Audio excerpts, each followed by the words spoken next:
In the autumn of 1798, 17 travelers disappeared along a 20-mile stretch of the Wilderness Road in southeastern Kentucky. Each vanished without a trace, leaving behind only abandoned horses and scattered belongings that told no story of their fate. What makes these disappearances truly chilling isn't just their number, but the fact that local authorities deliberately buried every record of the investigation that followed. For over 2 centuries, the truth about the Hardin family farm remained hidden in sealed court documents, until a county clerk's discovery in 1987 revealed the most disturbing case of organized murder in early American frontier history.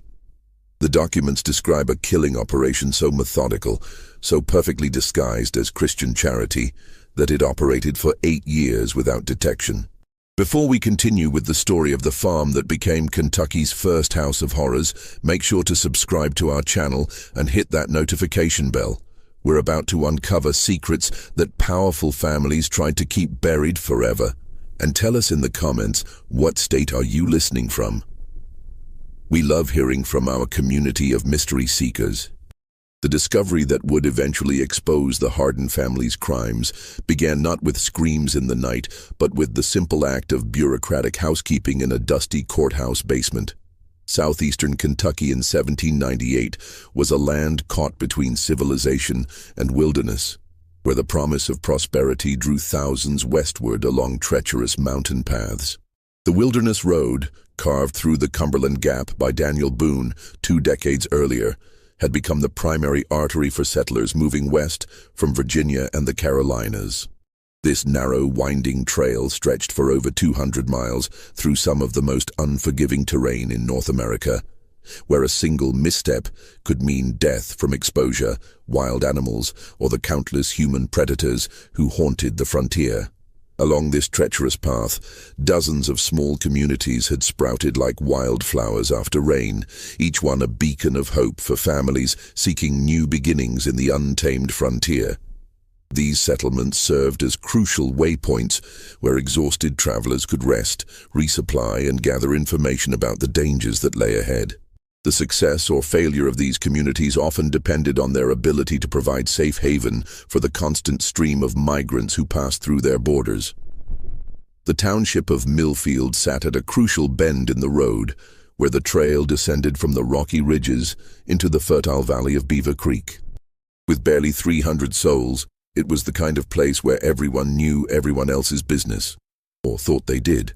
The town had been established in 1794, by a group of Virginia Baptists seeking religious freedom, and their influence could be seen in every aspect of community life. Sunday services were mandatory for all residents, and the town council enforced strict moral codes that governed everything from drinking to dancing. The settlement centered around Hendrick's General Store, a weathered log building that served as both trading post and informal courthouse. Jeremiah Hendricks, a gruff former militiaman who had fought Indians alongside Daniel Boone himself, ran the establishment with an iron fist and a keen eye for profit. His store stocked everything a traveler might need: gunpowder, salt, whiskey, blankets, and the latest news from the civilized world beyond the mountains. Nearby stood the Cumberland Inn, a 2-story structure that represented the height of frontier luxury. Martha Crane, the widow who operated the inn, had arrived from Philadelphia 5 years earlier with enough money to build the finest accommodations between Lexington and the Virginia border. Travelers could find a hot meal and a clean bed for 2 bits a night, along with the kind of civilized conversation that reminded them of the world they had left behind. The town's spiritual center was the New Jerusalem Baptist Church, a modest log building that could hold the entire population during Sunday services. Reverend Ephraim Cole, a Harvard-educated minister who had abandoned a comfortable Boston pastorate for frontier missions, delivered sermons that blended traditional theology with practical advice for survival in an unforgiving land. His presence gave Millfield a sense of legitimacy that attracted settlers who might otherwise have passed through without stopping. Among Millfield's most respected residents were the Hardins, Ezekiel, his wife Temperance, and their 3 adult children, sons Caleb and Josiah, and daughter Mercy. The family had arrived in the spring of 1791, claiming to be refugees from brutal Indian raids that had devastated their previous home in eastern Virginia. They quickly established themselves as pillars of the small community, with Ezekiel serving as a lay preacher who assisted Reverend Cole, and Temperance organizing charitable efforts for struggling families who arrived with little more than the clothes on their backs. Ezekiel Hardin was a man who commanded respect through sheer force of personality. Standing well over 6 feet tall with the broad shoulders of a lifetime laborer, he possessed the kind of physical presence that made other men step aside when he entered a room. His deep voice could fill the church without effort, delivering sermons that moved listeners to tears with their passionate descriptions of divine love and terrible warnings about eternal judgment. Those who heard him preach often remarked that he seemed to speak with the authority of someone who had personally witnessed both heaven and hell. Temperance Hardin was equally impressive in her own way. A small, delicate woman with prematurely grey hair and hands that never seemed to rest, she had quickly become the community's unofficial physician. Her knowledge of healing herbs was encyclopedic, and she could treat everything from broken bones to difficult births with a skill that seemed almost supernatural. More than one family owed their lives to her midnight visits during times of crisis, and her reputation for medical miracles had spread throughout the county. Their children appeared to be perfect examples of frontier virtue. Caleb, the elder son at 26, possessed his father's imposing physical presence and his mother's gentle demeanor. He worked the family farm with tireless dedication while finding time to help elderly neighbors with their own crops. Josiah, 24, was smaller but more intellectual, often serving as the community's unofficial schoolmaster during the winter months when farm work slowed. At 22, Mercy was considered one of the most beautiful young women in the county, with a sweet disposition that made her popular among both men and women. The Hardin farm sprawled across 400 acres of prime bottomland along Beaver Creek, 3 miles south of town. The land had cost Ezekiel nearly every penny he possessed, but the investment had proven wise. The rich soil produced abundant crops of corn and tobacco, while the creek provided water for livestock and power for a small grist mill that served the surrounding area. Visitors often remarked on the farm's unusual prosperity, noting that the Hardins seemed to have more material wealth than could be explained by farming alone. Ezekiel had built his homestead with careful attention to both comfort and security. The main house was a 2-story log structure with stone chimneys and glass windows, an almost unheard-of luxury on the frontier. The rooms were furnished with pieces that seemed far too fine for a simple farming family. Carved chairs, imported china, silver candlesticks, and books that suggested education and refinement. A massive barn could shelter 50 horses, while a network of outbuildings included a smokehouse, dairy, blacksmith shop, and what Ezekiel described as the largest root cellar in the county. What made the Hardins particularly valuable to the community was their willingness to help travelers in distress. The frontier was unforgiving to those who traveled alone or unprepared, and barely a week passed without someone arriving at the farm seeking assistance. More than once, Ezekiel had ridden out in dangerous weather to assist a broken wagon or injured horse, often inviting stranded families to shelter at his farm until repairs could be made. Such hospitality was considered a Christian duty on the frontier, but the Hardins took it to extraordinary lengths. Temperance was particularly known for her willingness to treat injured or sick travelers, regardless of their ability to pay. Her medical skills had saved countless lives, and many families continued their journeys only because of her intervention. She maintained a well-stocked infirmary in one of the outbuildings, complete with surgical instruments and medications that most frontier doctors could only dream of possessing. The family's reputation for hospitality had grown so strong that by 1798, it was common for travelers to specifically seek out the Hardin farm when planning their journey. Local guides regularly directed parties toward Beaver Creek, assuring them that the Hardins would provide fair prices for supplies and safe shelter for the night. The family's guest book, which Mercy maintained with careful attention to detail, recorded hundreds of visitors over the years, merchants, ministers, families, and solitary adventurers who had found refuge at the prosperous farm. But in the harsh reality of frontier life, where death lurked behind every tree and trust could be fatal, appearances could be more than deceiving. They could be deadly. The first sign that something was terribly wrong came on October 13, 1798, when a merchant named Samuel Fletcher failed to arrive in Lexington as scheduled. Fletcher was no ordinary traveler. He was one of the most experienced and reliable merchants on the Wilderness Road, a man whose punctuality had made him wealthy in a world where timing could mean the difference between profit and devastating loss.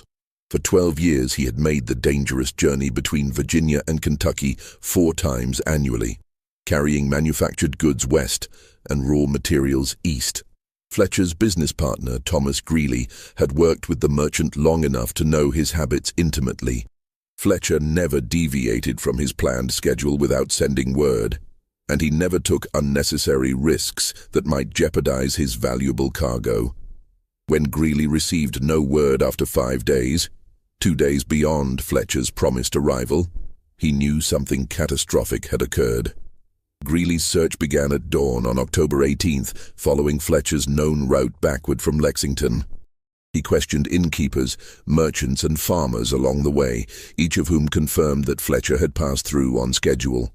The trail remained clear until Greeley reached the vicinity of Millfield, where Fletcher seemed to have simply vanished from existence. The discovery of Fletcher's horse came at noon on the second day of searching.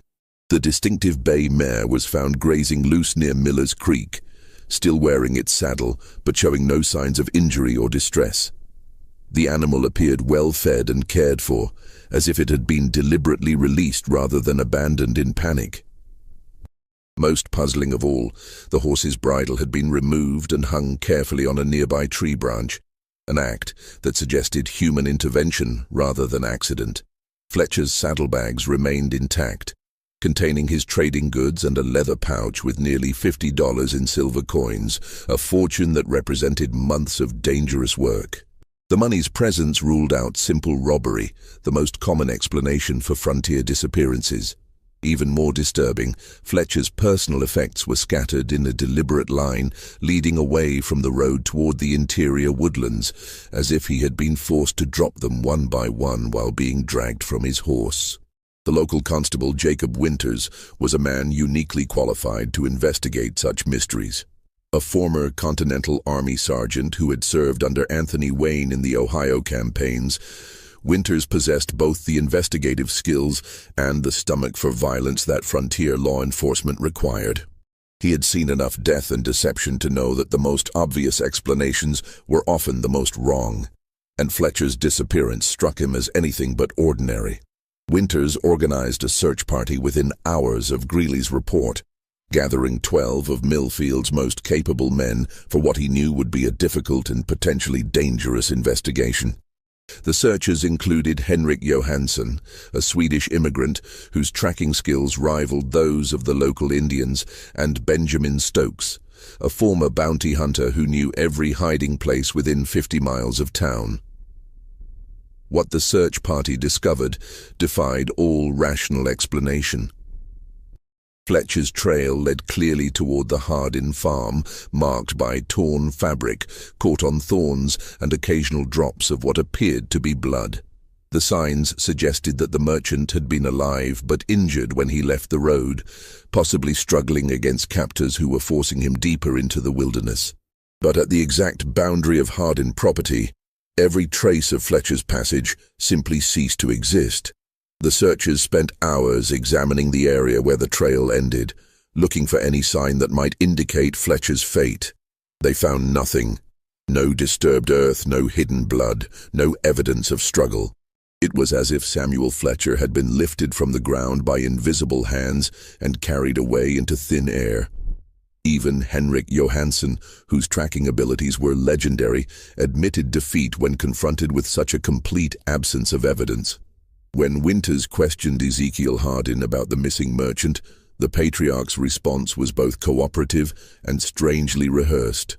Yes, Fletcher had stopped at the farm on October 13th, arriving just before sunset and seeking directions to a shortcut that would save him a day's travel to Lexington.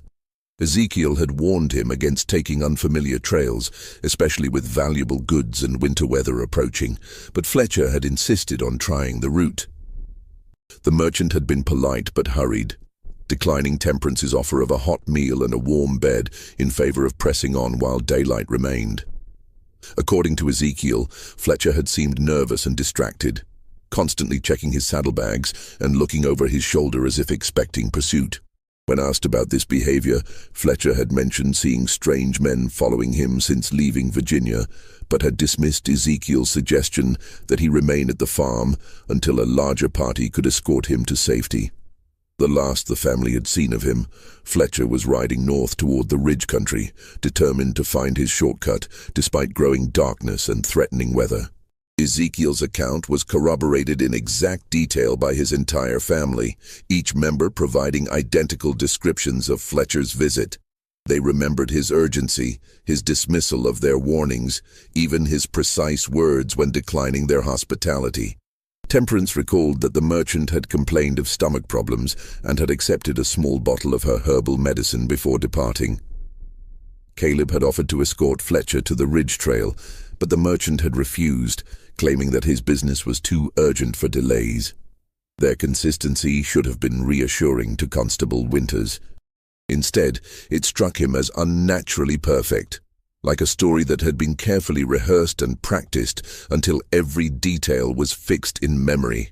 Real witnesses, in Winters' experience, always contradicted each other on minor points while agreeing on major ones. The Hardins' account was too polished, too complete, too free of the small inconsistencies that marked genuine testimony. The constable's suspicions deepened when he noticed significant changes in the farm's layout since his last visit several months earlier. A new smokehouse had been built near the Maine barn, unusually large for a family operation, and constructed with thick stone walls that seemed designed for more than food preservation. Fresh earth surrounded several outbuildings, as if extensive digging projects had recently taken place.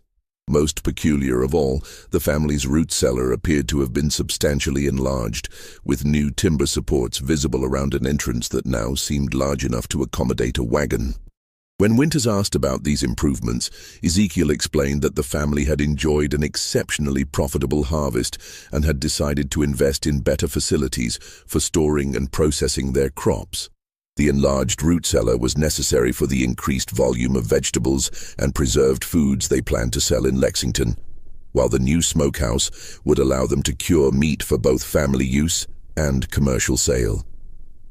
The explanations were reasonable and well delivered, but something in Ezekiel's manner suggested he was choosing his words with unusual care. Most disturbing of all, the family's usual warmth seemed forced during Winters' visit, their famous hospitality carrying an undercurrent of nervous energy that the constable couldn't ignore. Temperance's hands shook slightly as she served coffee, and Mercy kept glancing toward her father, as if seeking approval for every word she spoke. Even Caleb and Josiah, normally confident and outgoing young men, seemed subdued and watchful in ways that suggested they were hiding something significant. But without concrete evidence of wrongdoing, there was little Constable Winters could legally do. Fletcher's case was officially recorded as a probable highway robbery or Indian attack, his name added to the growing list of frontier casualties that marked the price of westward expansion. The merchant's horse was sold at auction to cover his outstanding debts, and within a month, Samuel Fletcher existed only in the memories of those who had known him. Yet Fletcher's disappearance would prove to be just the beginning of a pattern that would terrorize the Wilderness Road for the next 8 months, transforming a prosperous farming community into a place where travelers whispered warnings and parents kept their children close to home after dark. Throughout the winter of 1798 and into the spring of 1799, the disappearances continued with terrifying regularity that defied all rational explanation. Every 2 to 3 weeks, another traveler would vanish without explanation along the same stretch of road. creating a zone of fear that stretched for nearly 20 miles in every direction from Millfield. The victims varied dramatically in age, wealth, and traveling circumstances.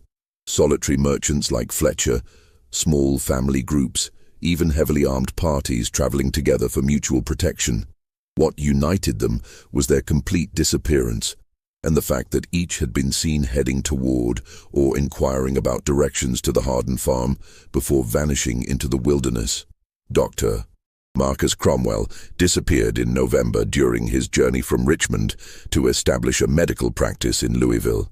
The 43-year-old physician had been carrying his entire life's work in the form of medical instruments, books, and supplies worth over $300, an investment that represented years of saving and planning.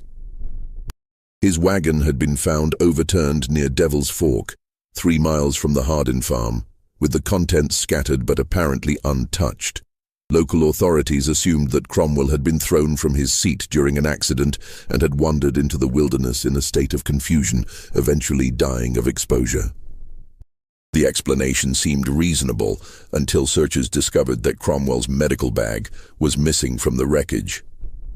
The leather satchel contained surgical instruments of exceptional quality, including a bone saw and amputation kit that would be invaluable to anyone attempting to practice frontier medicine. No wild animal would have taken such items, and ordinary thieves would have been more interested in the coins and trade goods that remained scattered around the crash site. The Henley family vanished in December during one of the worst blizzards in recent memory. Jonathan Henley, his wife Elizabeth, and their 2 young children had been seeking shelter when their wagon became mired in a snowdrift only half a mile from the Harden farm.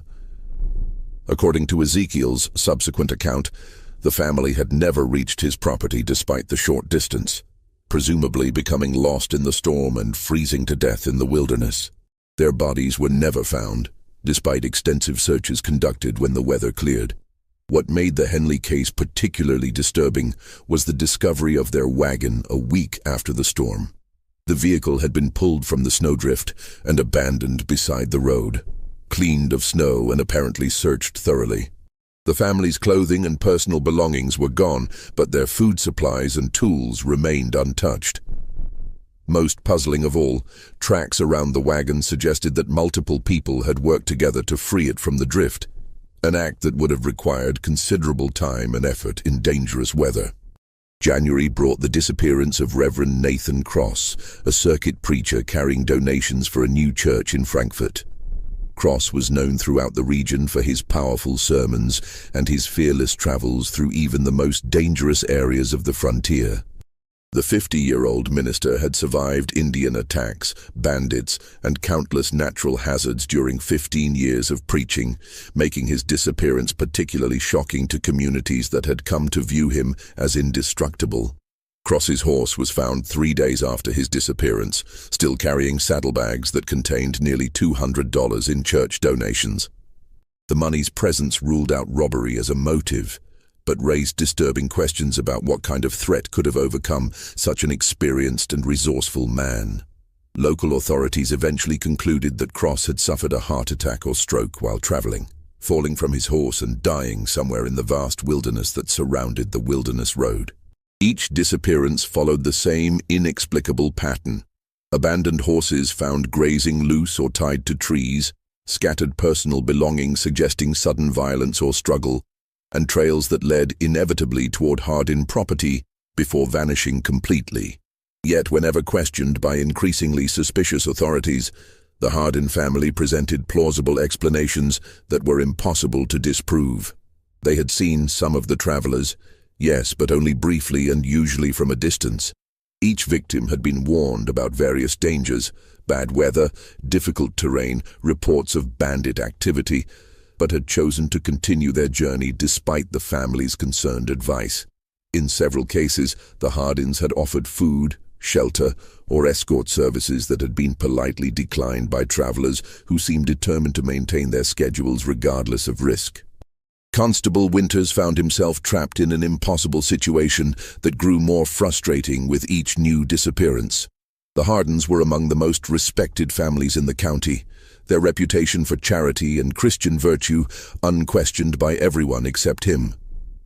Ezekiel's sermons continued to draw crowds from surrounding townships, his passionate delivery and biblical knowledge impressing even educated ministers like Reverend Cole. Temperance's medical skills had saved dozens of lives during the previous summer's fever outbreak, earning her a reputation that bordered on sainthood among grateful families. To accuse such pillars of the community without ironclad proof would be professional suicide and social ostracism. Winters had seen what happened to lawmen who made accusations they couldn't prove. They found themselves friendless, unemployed, and sometimes facing charges of their own. The frontier operated on a complex web of personal relationships and mutual obligations, and attacking the wrong family could destroy a man's life more effectively than any legal proceeding. Moreover, the family's explanations, while consistently convenient, were entirely believable within the context of frontier life. The wilderness road was genuinely dangerous, plagued by bandits, hostile Indians, severe weather, and the countless natural hazards that claimed lives regularly. Dozens of travelers disappeared each year under circumstances far less mysterious than those surrounding the Hardin farm. What made this cluster of vanishings different was purely statistical. Too many people, too close together, all last seen in the same general area. But statistics meant little in a world where evidence was everything, and evidence seemed to evaporate like morning mist whenever investigators approached the Hardin property. The family welcomed searches of their buildings and grounds, answered questions with apparent openness, and even provided volunteers for search parties that combed the surrounding wilderness for signs of the missing travelers. Their cooperation was so complete and enthusiastic that it felt almost like mockery to the increasingly frustrated constable. The first crack in the family's carefully maintained facade came from an unexpected source. 9-year-old Timothy Vaughan, whose family lived on a small homestead 2 miles east of the Hardin farm. Timothy was known throughout the community as an imaginative child who loved to explore the woods around his family's property, often returning home with elaborate stories about the wildlife and natural wonders he had discovered during his adventures. In March 1799, young Timothy approached Constable Winters with a story that initially seemed like another product of childish imagination. The boy claimed he had been exploring the woods near Beaver Creek when he heard screaming coming from the direction of the Hardin farm. But these weren't the kind of screams that came from accidents, arguments, or even childbirth. They were the sustained, desperate cries of someone in mortal terror, rising and falling in patterns that suggested both physical pain and psychological torment. According to Timothy, he had heard such sounds at least 5 times over the winter, always during the darkest hours of night when decent folk should be asleep. The screaming would continue for what seemed like hours, sometimes accompanied by other sounds that the boy couldn't identify: rhythmic hammering, the creak of pulleys or ropes, and occasionally what sounded like multiple voices chanting in unison. The sounds always ended abruptly, followed by a silence so complete that Timothy wondered if he had imagined the entire episode. When Winters questioned the boy's parents, they admitted to hearing strange sounds themselves, but had dismissed them as natural phenomena common to frontier life. Animal calls distorted by wind and distance, perhaps, or the sounds of nocturnal predators hunting in the wilderness. After all, the Hardins were good Christian folk who had never given anyone cause for suspicion. What possible explanation could there be for screaming in the night coming from such a respectable household? Timothy's account might have been dismissed as childhood imagination or misinterpreted natural sounds, except for one detail that gave Constable Winters considerable pause. When pressed for specifics, the boy could accurately describe the approximate dates when he had heard the screaming, and each corresponded exactly with the estimated time of a traveler's disappearance. The correlation was too precise to be coincidental, too consistent to be explained by chance. Armed with Timothy Vaughan's disturbing testimony, Constable Winters began to build a case against the Hardin family with the methodical patience of a man who understood that accusations against such prominent citizens would require absolutely unassailable proof. He started by quietly interviewing other neighbors who lived within hearing distance of the farm, asking carefully worded questions that wouldn't reveal his growing suspicions or alert the Hardins to his investigation. What emerged from these discreet inquiries was a disturbing pattern of small inconsistencies and unexplained phenomena that had been overlooked, dismissed, or rationalized away by people who trusted the family's reputation more than their own observations. Each piece of evidence was minor when considered individually, but together they painted a picture that made Winter's blood run cold. Sarah Mitchell, whose small farm lay closest to the Hardin property, recalled several nights when she had seen unusual activity at their homestead. Lanterns moving between buildings at hours when decent folk should be sleeping, the sounds of digging and heavy construction that seemed to continue until dawn. When she had mentioned these observations to Temperance Hardin after church services, the woman had offered a reasonable explanation. The family was working on extensive improvements to their root cellar and other storage facilities, and they preferred to do such labor during cool night hours rather than waste precious daylight that could be spent tending crops. The explanation had satisfied Sarah at the time, but in retrospect she realized that the nighttime construction had continued for months longer than any reasonable building project would require. Moreover, she had never seen evidence of the massive amounts of excavated earth that such extensive digging should have produced. When pressed by Winters for more details, Sarah admitted that the sounds had often been accompanied by what seemed like muffled voices, and occasionally what might have been cries of pain or distress. Old Henrik Johansson, whose farm bordered the Hardin property to the north, reported findings that were even more troubling.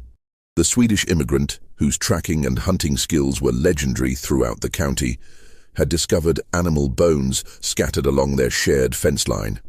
Not the normal remains of butchered livestock, but bones that had been cracked, gnawed, and processed in ways that suggested something far more sinister than ordinary farming activities. The bones included skulls and long bones from horses, cattle, and pigs, but also smaller fragments that Johansson couldn't identify despite his extensive knowledge of local wildlife. Most disturbing of all, some of the bones showed evidence of being deliberately broken with tools, while others bore saw marks that suggested systematic dismemberment rather than natural decomposition or predator activity. When Johansson had approached Ezekiel about the mysterious bone deposits, the patriarch had offered a plausible but somehow unsatisfying explanation. Wild animals had been particularly troublesome that winter, he claimed, forcing the family to dispose of several diseased livestock carcasses by scattering the remains throughout the woods. The bone fragments were simply the result of scavengers and weather breaking down these disposed carcasses over time. But Johansson's trained eye had noticed details that contradicted this innocent explanation. The bones were too clean, too systematically processed, and too widely distributed to be the result of natural decomposition. Moreover, many of the fragments showed evidence of being boiled or otherwise treated with heat, suggesting deliberate processing rather than simple disposal of diseased animals. Most tellingly, several neighbors reported dramatic changes in the Hardin family's behavior and demeanor over the past year.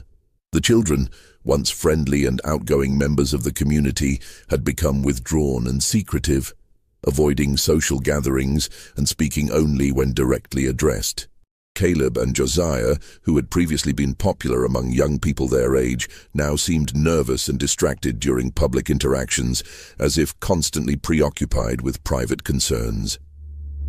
Mercy Hardin's transformation was particularly striking. The young woman who had once been considered one of the most beautiful and vivacious girls in the county now appeared haggard and prematurely aged, her face carrying a haunted expression that made people uncomfortable. She had stopped attending social functions entirely, and when she did appear in public, she seemed to shrink from human contact as if afraid of revealing some terrible secret. Even Ezekiel's sermons had taken on a darker tone over the past months, dwelling obsessively on themes of divine judgment, the punishment of sinners, and the necessity of eliminating evil from the world. Where his preaching had once emphasized God's love and mercy, it now focused almost exclusively on wrath and retribution. Several church members had privately expressed concern about the increasingly violent imagery in his biblical interpretations. Constable Winters also discovered disturbing gaps in the Harden family's background story that raised serious questions about their true identity and origins. While they claimed to be refugees from Indian raids in eastern Virginia, no one had been able to verify their previous residence or confirm the specific attacks that had supposedly driven them westward. Winters' inquiries to authorities in Virginia had produced no records of any Harden family being affected by Indian violence in the time period they claimed. Moreover, the family's arrival in Kentucky seemed to mark the beginning of their documented existence, as if the Hardens had materialized from nothing in the spring of 1791. They possessed no letters from relatives, no business records from their previous life, no personal effects that predated their appearance in Millfield. For a family claiming to have lost everything to Indian raids, they had managed to arrive in Kentucky with substantial financial resources and an impressive collection of household goods. The constable's investigation received an unexpected and alarming boost in April 1799, when a traveling peddler named Isaac Brewster arrived in Millfield with information that transformed suspicion into near certainty. Brewster was a well-known figure throughout the frontier, a man whose business required him to travel constantly between settlements and who possessed an encyclopedic knowledge of events and personalities throughout the region. Brewster had spent the previous winter in eastern Tennessee, where he had heard disturbing stories about a series of disappearances that had plagued the Holston River Valley between 1789 and 1791. According to local accounts, at least 15 travelers had vanished along a remote stretch of road near a prosperous farm operated by a family named Harper. Zachariah Harper, his wife Prudence, and their 3 adult children. The similarities between the Tennessee disappearances and the current Kentucky cases were so striking that they couldn't possibly be coincidental. The pattern was identical. Travelers would be seen heading toward the Harper property and would simply vanish, leaving behind only scattered belongings and abandoned horses. Local authorities had suspected the family, but had never been able to prove their involvement, hampered by the same lack of physical evidence that was frustrating Winters' current investigation. Even more chilling were Brewster's descriptions of the Harper family themselves. Zachariah was a lay preacher, known for his powerful sermons and charitable works, while Prudence was respected throughout the region for her exceptional healing abilities. They had arrived in the valley claiming to be refugees from Indian raids, with no verifiable history before their sudden appearance. The family was known for their hospitality to travelers and had built a reputation as pillars of their community. When Brewster described the physical appearance of the Harper family, Winters felt his blood turn to ice water. Zachariah Harper had been a tall, imposing man with prematurely gray hair and penetrating eyes. Prudence was small and delicate with skilled hands and an extensive knowledge of medicinal herbs. Their children matched the ages and descriptions of Caleb, Josiah, and Mercy Harden so closely that they could have been the same people. Most damning of all, the Harper family had vanished overnight in the spring of 1791, abandoning their farm and disappearing without explanation, just as suspicion about the disappearances was beginning to focus on their property. Neighbors had found the homestead deserted, with signs of hasty departure and deliberate destruction. Buildings had been partially burned, wells had been filled with rocks and debris, and the entire farm showed evidence of systematic elimination of anything that might provide clues to the family's true identity or activities. When Tennessee authorities had finally obtained warrants to search the abandoned Harper property, they had made discoveries that still haunted the investigators who participated. Hidden throughout the woods surrounding the farm were dozens of shallow graves containing the remains of both animals and humans. The human remains included personal effects belonging to several of the missing travelers, creating undeniable evidence that the Harper family had been responsible for multiple murders. But by then, the killers had vanished completely, leaving behind only their crimes and the mystery of their true identities. A 6-month manhunt had failed to locate any trace of the Harper family, and the case had eventually been closed with the assumption that they had either died in the wilderness or fled to territories beyond the reach of American law. The implications of Brewster's revelations were staggering and terrifying. If his account was accurate, the Hardin family were not merely local criminals who had committed a few opportunistic murders.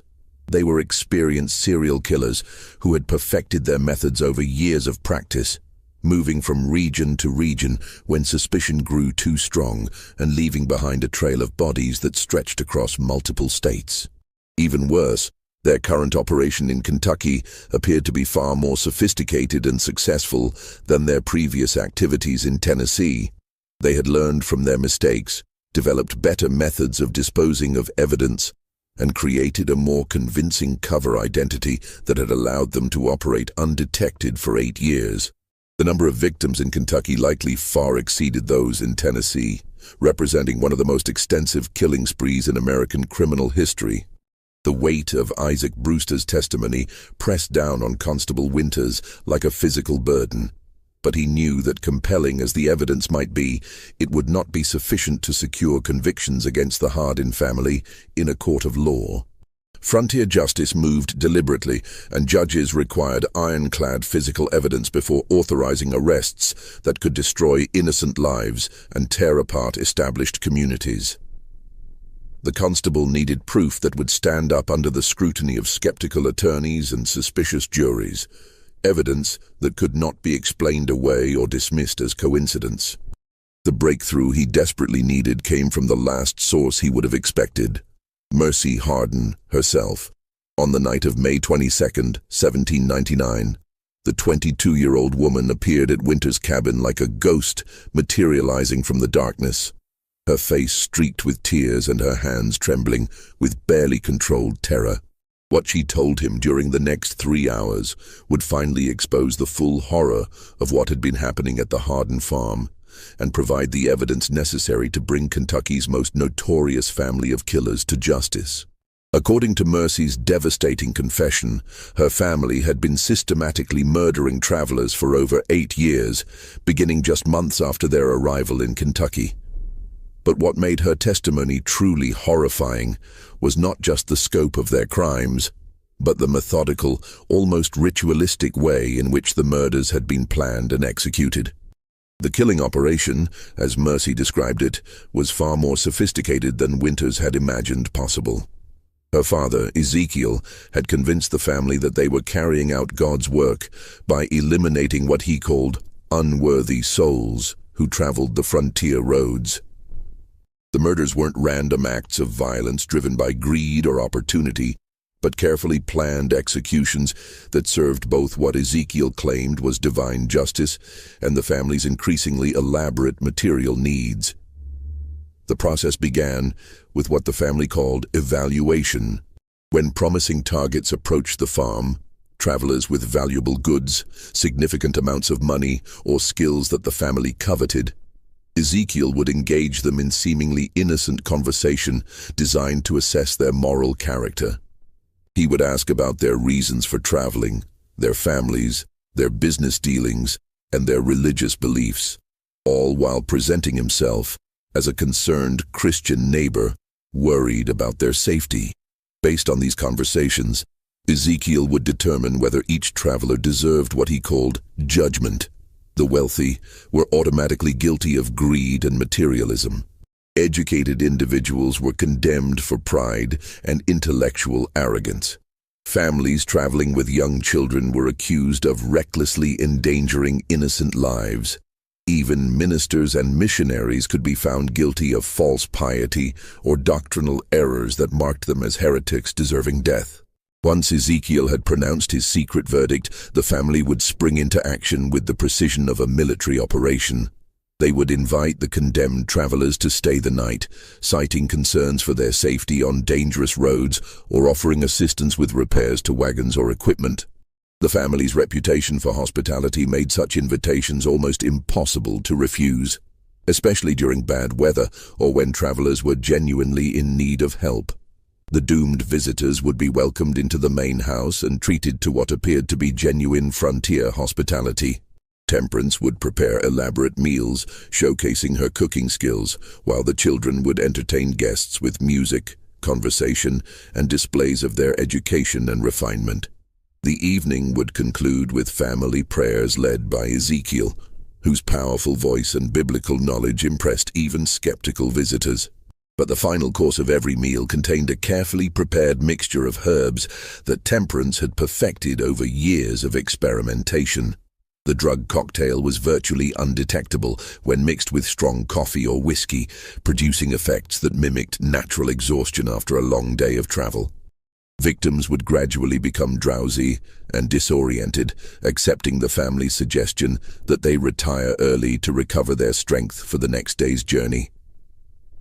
The drugged travelers would awaken to find themselves bound and helpless in the farm's underground chambers, a complex network of rooms and tunnels that had been excavated far beyond what any normal root cellar would require.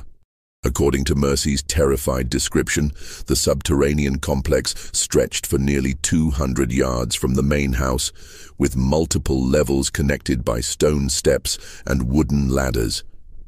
The largest chamber served as what Ezekiel called his courtroom, a grotesque parody of legal proceedings complete with a makeshift judge's bench carved from limestone, iron shackles set into the stone walls, and religious symbols that had been perverted into instruments of terror. Here, Ezekiel would preside over formal trials that determined each captive's final fate, presenting evidence of their supposed sins and delivering verdicts that were predetermined before the proceedings even began. But the trials were not merely sadistic theater, they served a practical purpose in the family's twisted psychology. By framing the murders as acts of divine justice rather than simple crimes, Ezekiel had created a belief system that allowed his family to commit atrocities while maintaining their self-image as righteous Christians. Each killing became a religious duty, each victim a sacrifice offered to purify the frontier of unworthy souls. The sentences handed down in Ezekiel's underground courtroom varied according to his assessment of each victim's sins and the family's current needs. Some prisoners were kept alive for weeks or even months, forced to use their skills for the family's benefit before being executed. Dr. Cromwell, the physician who had disappeared in November, had been compelled to train Temperance in advanced surgical techniques before his death. Reverend Cross had been forced to write sermons that Ezekiel later delivered as his own, enhancing his reputation as a biblical scholar. Others faced immediate execution, usually by methods that Ezekiel claimed were biblically sanctioned. Hanging was reserved for thieves and bandits, while drowning in the underground cisterns was the fate of those guilty of pride or blasphemy. The most elaborate executions were saved for those whom Ezekiel judged to be the most wicked, a category that included wealthy merchants, government officials, and anyone who had shown skepticism about frontier religion. Just when we thought we'd seen it all, the horror in Kentucky intensifies. If this story is giving you chills, share this video with a friend who loves dark mysteries, hit that like button to support our content, and don't forget to subscribe to never miss stories like this. Let's discover together what happens next. Mercy's testimony revealed the systematic nature of the family's crimes in terrifying detail. Each member had been assigned specific roles in both the murders and the elaborate cover-up that followed. Caleb and Josiah served as the muscle of the operation, responsible for capturing victims, maintaining the underground complex, and disposing of bodies through a limestone cave system that connected to the deepest parts of the excavated chambers. Their size and strength made them ideal for the physical demands of moving unconscious prisoners and heavy loads of earth and stone. Mercy herself had been forced to serve as the family's record keeper, maintaining detailed ledgers that documented every victim's identity, possessions, and method of disposal. Her careful handwriting filled dozens of notebooks with information that read like a merchant's inventory, except that the goods being catalogued were human lives and the transactions were murders. Each entry included the victim's name, age, appearance, estimated wealth, and personal belongings. along with notes about their final words and behavior during their imprisonment. Temperance's role was perhaps the most crucial to the operation's success. In addition to preparing the drugs that incapacitated victims, she served as the family's medical expert, keeping prisoners alive when their skills were needed and ensuring that executions proceeded without complications that might create evidence. Her knowledge of anatomy, gained through years of frontier medical practice, had been perverted into expertise in torture and murder. Most chilling of all, Temperance had developed what she called treatments for prisoners who proved uncooperative or attempted to escape. These punishments were designed to break the will without causing death, using techniques that combined her medical knowledge with psychological torture. Prisoners who refused to comply with the family's demands would find themselves subjected to calculated doses of pain and terror until they became completely submissive. The family's success in avoiding detection had depended on more than just careful planning. It required an elaborate system of disposal and deception that eliminated all evidence of their crimes. Bodies were never buried on the farm property itself, but were instead transported through the cave system to remote limestone caverns that lay several miles from the homestead. These natural chambers provided perfect conditions for decomposition, while their distance from the farm made discovery virtually impossible. Personal belongings were sorted with the efficiency of experienced merchants. Valuable items, money, jewelry, fine weapons and tools were either kept by the family or sold in distant markets where they couldn't be traced to missing persons. Less valuable objects were carefully scattered along roads throughout the region, creating false trails that suggested robbery or Indian attacks. Even victims' clothing was processed systematically, with useful garments kept for the family's use, while distinctive items were destroyed to prevent identification. The horses presented a particular challenge, since they were both valuable and easily recognized by people familiar with the victims. The family had developed relationships with unscrupulous horse traders in distant counties who asked no questions about the animals' origins. By selling the horses far from where their owners had disappeared, the Hardins created additional false trails that further confused investigations. But perhaps the most ingenious aspect of their deception was the way they used their charitable activities to deflect suspicion. Every act of kindness, every medical treatment provided by Temperance, every sermon delivered by Ezekiel served dual purposes. They genuinely helped the community while creating a reputation that made the family virtually above suspicion. Who would believe that people who saved lives during epidemics could be responsible for systematic murder? The family had even developed contingency plans for different types of investigations. If authorities became too suspicious, they would temporarily cease their killing activities while increasing their charitable works to reinforce their reputation. They had identified several escape routes that would allow them to abandon the farm quickly if discovery seemed imminent, just as they had done when leaving Tennessee years earlier. According to Mercy, the family had been planning to expand their operation significantly. They had identified several other remote farms along the Wilderness Road where similar trials could be conducted, creating a network of killing sites that would allow them to operate with even greater impunity. The ultimate goal was to establish what Ezekiel called courts of divine justice throughout the frontier, eliminating unworthy travelers on a scale that would reshape the moral character of the entire region. But what finally drove Mercy to confession was not moral awakening or sudden conscience. It was terror for her own life. She revealed that Ezekiel had grown increasingly paranoid about potential discovery and had begun to view anyone who might pose a threat as deserving of judgment. That list now included several neighbors who had asked too many questions. Isaac Brewster, the peddler, who had been making inquiries about the Tennessee disappearances, and even Constable Winters himself. More immediately terrifying, Mercy disclosed that another victim was currently being held in the underground chambers. A traveling surveyor named William Patterson, who had been captured 3 days earlier and was scheduled for trial the following night. But Patterson was not the only prisoner in the family's custody. Unknown to the outside world, they were also holding 2 other captives. a young woman named Rebecca Foster who had been missing for over a week, and an elderly man identified as Luther Grimsby, a traveling preacher who had disappeared the previous month. The revelation that multiple victims were being held simultaneously showed how confident the family had become in their methods and how dramatically they had escalated their activities. What had begun as opportunistic murders of isolated travelers had evolved into something approaching an industrial killing operation, with prisoners being held, sorted, and executed according to an elaborate schedule that treated human life as raw material for the family's twisted purposes. Winters realized that time had run out for careful investigation and legal procedures.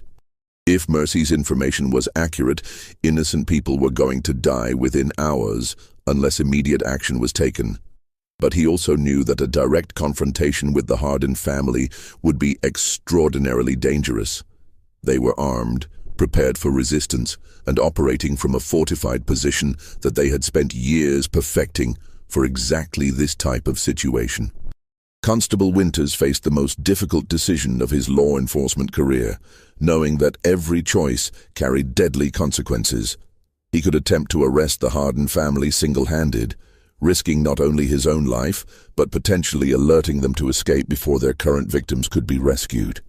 Alternatively, he could ride to Lexington for reinforcements, almost certainly condemning Patterson, Foster, and Grimsby to death, while giving the Hardins time to destroy evidence and flee to another territory where they could resume their killing spree.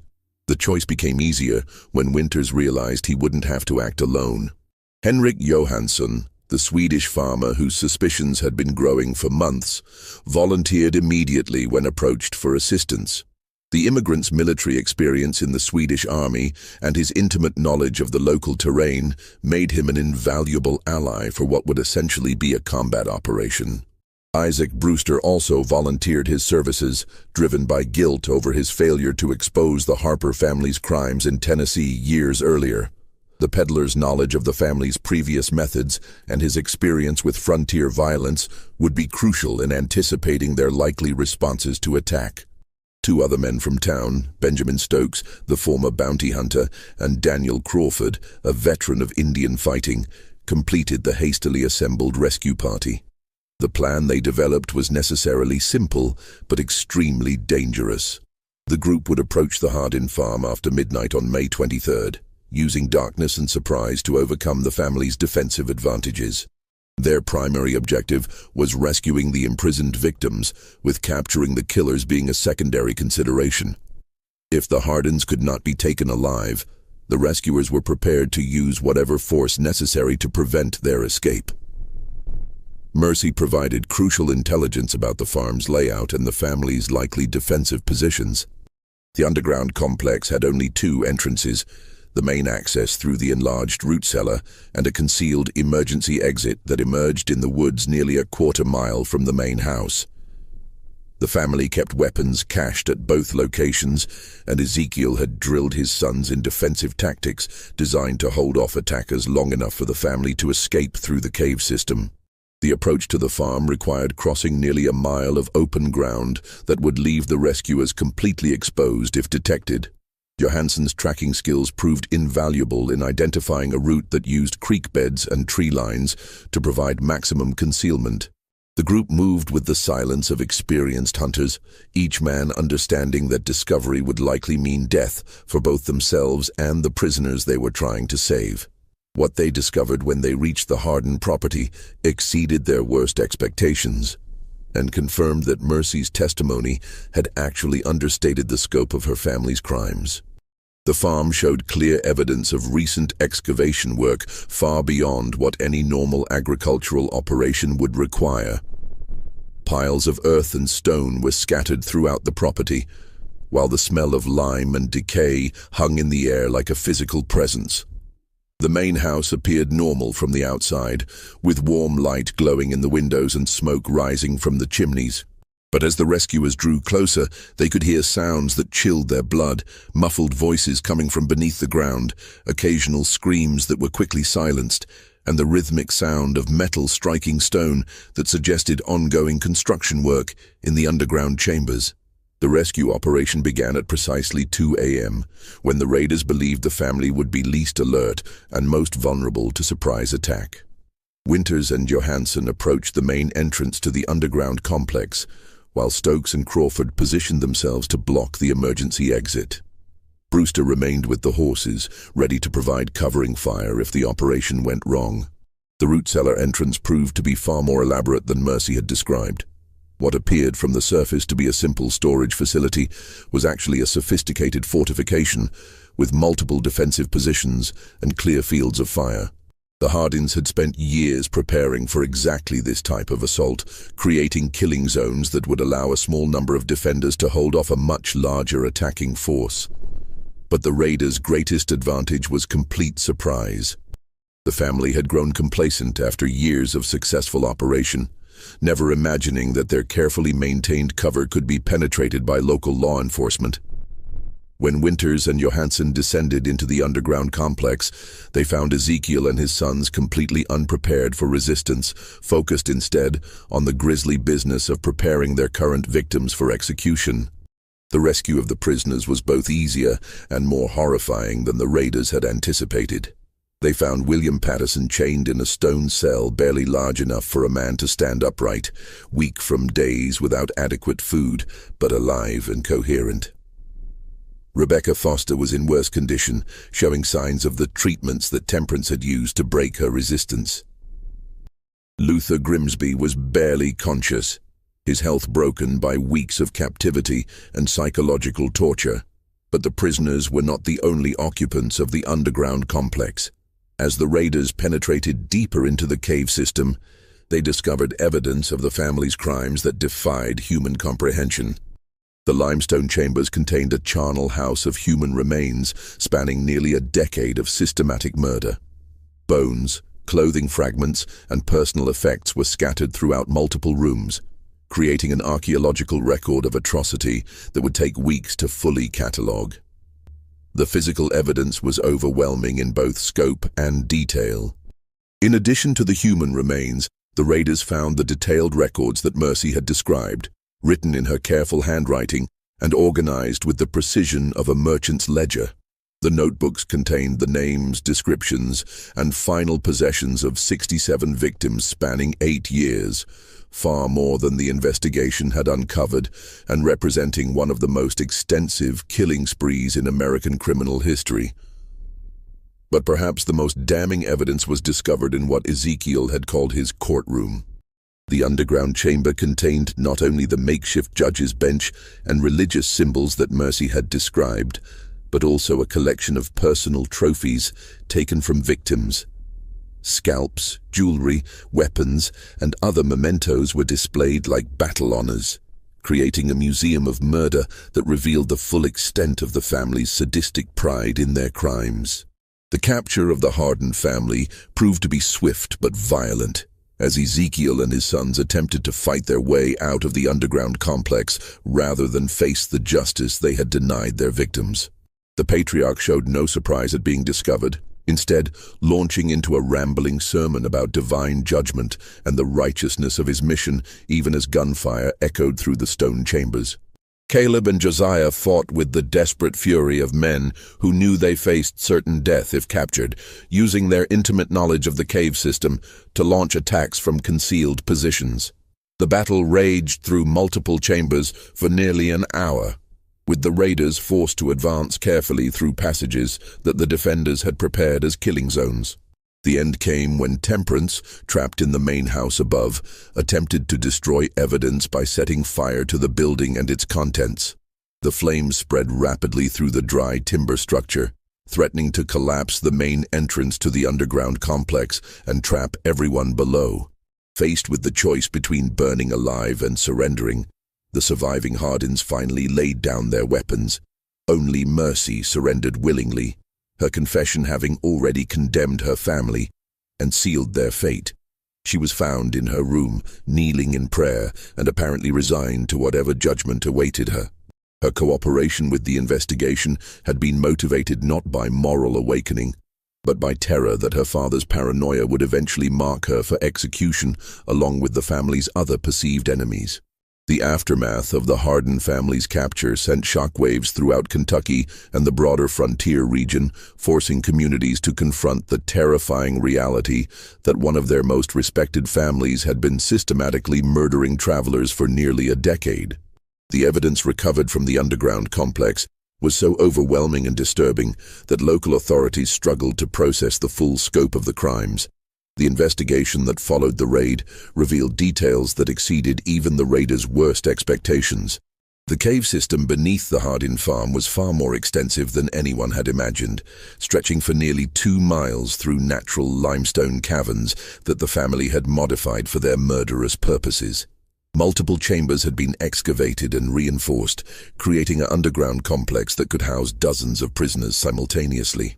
The physical evidence recovered from these chambers painted a picture of systematic murder that spanned not just the 8 years the family had lived in Kentucky, but potentially decades of similar crimes in other territories. In addition to the 67 victims documented in Mercy's careful records, searchers found personal effects and human remains that suggested the true number of murders was significantly higher. Particularly disturbing was the discovery of children's clothing and toys among the recovered evidence, indicating that entire families had been murdered rather than just individual travelers. The Henley family, who had disappeared during the December blizzard, were found to have been held in the underground complex for over a week before being executed. Their children, ages 6 and 8, had been kept alive for several days after their parents' deaths before being killed, and their bodies disposed of in the deepest parts of the cave system. The trial of the Hardin family began in late June 1799 and lasted for nearly a month, drawing spectators from across Kentucky and the surrounding territories. The courthouse in Lexington was packed daily with crowds that included victims' relatives, curious onlookers, and legal experts who recognized the case as unprecedented in American criminal history. The evidence presented was so overwhelming and disturbing that the presiding judge, Honorable Samuel Whitmore, ordered portions of the testimony sealed from public view. Ezekiel Hardin's behavior during the trial shocked even experienced court observers. Rather than showing remorse for his crimes or attempting to minimize his family's responsibility, he used his testimony as an opportunity to deliver extended sermons about divine justice and the righteousness of his mission. He claimed that every murder had been sanctioned by God as part of a holy war against sin and corruption on the frontier. According to Ezekiel's twisted theology, he and his family had been chosen as instruments of divine judgment, tasked with eliminating unworthy souls who posed a threat to the moral order of Christian civilization. The money and goods taken from victims weren't theft, but righteous compensation for their sacred work. The elaborate underground complex wasn't a prison, but a courthouse where God's justice was administered according to biblical principles. His wife and sons maintained their innocence despite overwhelming evidence, insisting they had been coerced into participating by Ezekiel's religious fanaticism and threats of violence. Temperance claimed that her medical knowledge had been used against her will to keep prisoners alive, while Caleb and Josiah testified that their father had convinced them they were fighting a holy war against agents of Satan who threatened their community. These claims were contradicted by extensive evidence showing that all family members had participated willingly and enthusiastically in the murders. Mercy's detailed records included notations in different handwritings, indicating that each family member had contributed to documenting their crimes. Personal items found in their rooms included trophies taken from victims, suggesting that the killings provided psychological satisfaction rather than mere material gain. Only Mercy Hardin expressed genuine remorse for her role in the murders, though her testimony revealed that her cooperation with authorities had been motivated primarily by fear rather than moral awakening. She provided crucial details about the family's methods and helped identify many of the victims whose remains had been found in the cave system. Her willingness to testify against her family members earned her a degree of mercy from prosecutors, though she would still face severe punishment for her participation in the crimes. The sentences handed down by Judge Whitmore were swift and decisive, reflecting both the severity of the crimes and the community's demand for justice. Ezekiel, Temperance, Caleb, and Josiah Hardin were all condemned to death by hanging, with the execution scheduled for August 15, 1799. The date was chosen deliberately. It marked exactly 1 year since Samuel Fletcher's disappearance had first exposed the family's crimes and begun the investigation that led to their capture. Mercy Hardin received a sentence of life imprisonment, sparing her from execution in exchange for her cooperation with authorities and her youth at the time many of the crimes were committed. She would spend the remaining 43 years of her life in the Kentucky State Penitentiary, becoming one of the longest-serving prisoners in the institution's history. The executions drew the largest crowd in Kentucky's history to that point, with over 4,000 people traveling from throughout the region to witness the end of the frontier's most notorious family of killers. The event took on an almost carnival atmosphere, with vendors selling food and drink to spectators who had made long journeys to see justice served. Ezekiel maintained his religious fanaticism to the very end, using his final words to deliver a rambling sermon in which he cursed the community that had rejected his vision of divine justice. He predicted that God would punish Kentucky for executing his chosen servants, and that the frontier would be overrun by the very sinners his family had worked to eliminate. His wife and sons died in silence, their deaths bringing closure to one of the darkest chapters in early American criminal history. The Hardin farm was burned to the ground immediately after the executions, with every building reduced to ash and rubble in a ceremony that took on ritualistic significance for the traumatized community. The underground chambers were sealed with explosives and tons of rock, creating a tomb that would ensure the family's victims could finally rest in peace. Local authorities declared the land cursed and forbade any future construction on the site. But the legacy of the Hardin family's crimes extended far beyond their own deaths, establishing important precedents in frontier justice and fundamentally changing how communities viewed the balance between hospitality and security. The case led to new laws requiring background verification for land purchases and established protocols for investigating missing persons that would influence law enforcement practices for decades. More importantly, the Hardin case served as a chilling warning about the dangers of blind trust in religious authority and the ease with which evil could hide behind a facade of respectability.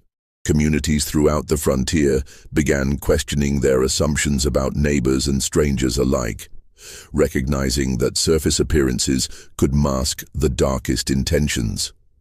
The legal proceedings also established important precedents for the use of circumstantial evidence in capital cases and the protection of witnesses who cooperated with authorities. Mercy Hardin's testimony demonstrated that family loyalty could be overcome by proper incentives and legal protections, paving the way for similar prosecutions in other complex criminal cases. The surviving records of the case were sealed by court order in 1801, with access restricted to law enforcement officials and legal scholars. This decision was made partly to protect the privacy of victims' families, but also to prevent the case from inspiring copycat crimes by other twisted individuals who might see the Hardin's methods as a blueprint for their own murderous ambitions. For nearly 2 centuries, the full truth about the Hardin family remained hidden in those sealed documents, with only fragments of the story surviving in local folklore and family traditions. The few historians who were granted access to the files were required to sign confidentiality agreements that prevented them from publishing their findings or sharing details with other researchers. Even local memory gradually forgot the specific details of the murders, transforming the story into vague tales of bad folks who had once lived along Beaver Creek. The location of the farm itself became uncertain as property lines changed and new settlers arrived who knew nothing of the area's dark history. By the mid-1800s, only a few elderly residents could accurately point out where the Hardin homestead had stood.